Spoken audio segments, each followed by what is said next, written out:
National eligibility cum entrance test यानी NEET परीक्षा के टॉपर स्टूडेंट्स में भले ही आप शामिल हों, लेकिन हो सकता है कि आपको देश के टॉप मेडिकल कॉलेज एम्स में दाखिला न मिल पाए। इसको लेकर जहन में सवाल उठता है कि आखिर ऐसा क्यों। तो इसका जवाब है, नीट परीक्षा में ऐसे विद्यार्थियों की तादाद 67 है जिन्होंने फर्स्ट रैंक हासिल किया है। 4 जून 2024 को जब देश के चुनावी नतीजे आ रहे थे, उसी दिन नीट परीक्षा का भी परिणाम घोषित किया गया। परिणाम घोषित होने के बाद ऐसे कई दावे सामने आए हैं कि इस परीक्षा का आयोजन ठीक तरह से नहीं हुआ है। नीट वो परीक्षा है जिसमें डॉक्टर की पढ़ाई की इच्छा रखने वाले विद्यार्थी शामिल होते हैं। इसके स्कोर के आधार पर उन्हें मेडिकल कॉलेजों में दाखिला मिलता है। टॉप रैंक पर आने वाले 67 बच्चों में 6 ऐसे हैं जिन्होंने हरियाणा के एक ही परीक्षा केंद्र पर इम्तिहान दिया था। शुक्रवार को उत्तर प्रदेश के कानपुर के अलावा देश के कई शहरों में नीट परीक्षा में गड़बड़ी का आरोप लगाते हुए छात्रों ने प्रदर्शन किया। कानपुर में काकादेव कोचिंग मंडी के बाहर जमा हुए छात्रों का आरोप था कि परीक्षा लीक होने से छात्र तनाव में आ रहे हैं। इस बार नीट में 24 लाख छात्र शामिल हुए थे। परीक्षा लीक ने हम सभी को संकट में डाल दिया है। कुछ बच्चों को ऐसे प्राप्तांक भी मिले हैं जो परीक्षा की मार्किंग स्कीम के लिहाज गणितीय दृष्टि से मुमकिन नहीं थे।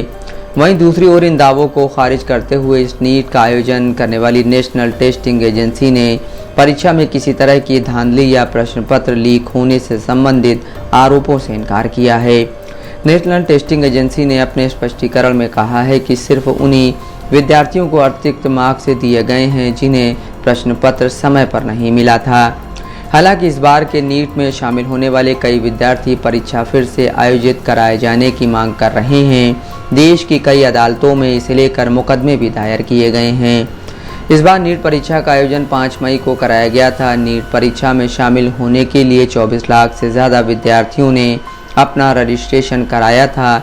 इनमें 23,33,000 बच्चे परीक्षा में शामिल हुए। पूर्व निर्धारित कार्यक्रम के मुताबिक परीक्षा के परिणाम 14 जून को घोषित होने थे। हालांकि रिजल्ट 10 दिन पहले यानी 4 जून को घोषित कर दिए गए। नीट परीक्षा की प्रक्रिया पर नज़र रखने वाले जानकारों के मुताबिक गड़बड़ी के अंदेशे का पहला संकेत इसी बात से मिल गया था। इसके अलावा कोचिंग इंस्टीट्यूट्स और विद्यार्थियों ने नीट परीक्षा को लेकर कई गंभीर चिंताएं सामने रखी हैं। परीक्षा परिणाम के मुताबिक 67 बच्चे ऐसे हैं जिन्होंने 100% स्कोर किया है, यानी 720 नंबर की परीक्षा में उन्हें पूरे के पूरे 720 नंबर हासिल किए हैं। ऐसा पहली बार है कि इतनी बड़ी संख्या में विद्यार्थियों ने पूरे 100% नंबर हासिल किए हैं। साल 2023 में ये उपलब्धि केवल 2 ही छात्रों ने हासिल की थी। साल 2022 में किसी भी छात्र ने पूरे नंबर हासिल नहीं किए थे। उस साल भी नीट का कुल पूर्णांक 720 था और परीक्षा में टॉप करने वाले बच्चों को 715 नंबर आए थे।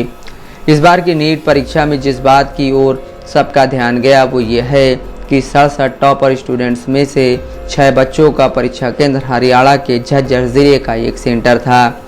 विशेषज्ञों का कहना है कि इसकी संभावनाएं सामान्य रूप से बहुत कम हैं। परीक्षा की प्रक्रिया और परिणाम को लेकर संदेह जताने वाले लोग जिस तीसरी बात की ओर ध्यान दिला रहे हैं वो यह है कि कुछ छात्रों को 720 नंबर की परीक्षा में 718 और 719 नंबर आए हैं, जो परीक्षा की स्कीम के लिहाज से गणितीय रूप से मुमकिन नहीं है, क्योंकि इस परीक्षा में किसी प्रश्न के सही उत्तर पर 4 अंक निर्धारित थे और गलत जवाब होने की सूरत में 1 अंक काट लिए जाने का प्रावधान किया गया था।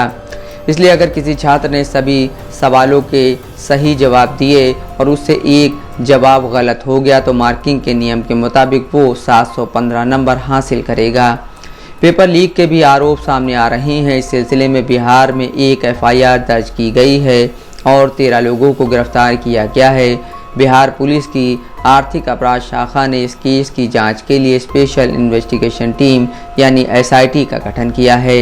नीट परीक्षा में जिस पैमाने पर बच्चों को अच्छे नंबर आए हैं उससे क्वालिफाइंग स्कोर काफ़ी बढ़ गया है। पिछले 3 सालों में नीट परीक्षा का क्वालिफाइंग स्कोर 130 था, जबकि इस साल ये बढ़कर 164 हो गया है। कानपुर में प्रदर्शन कर रहे एक छात्र ने बताया कि नेशनल टेस्टिंग एजेंसी को शिकायत में बताया गया है कि 24 लाख बच्चों में 67 स्टूडेंट को 720 में 720 अंक मिले हैं। ऐसे में सभी की रैंक अच्छी आई है तो एम्स दिल्ली जैसे अस्पताल में किसे प्रवेश दिया जाएगा। ऐसे में जिनकी रैंक कम है उन्हें तो हर जगह प्रवेश लेने में दिक्कत होगी। ऐसे में कम रैंक वाले छात्र कहाँ जाएंगे।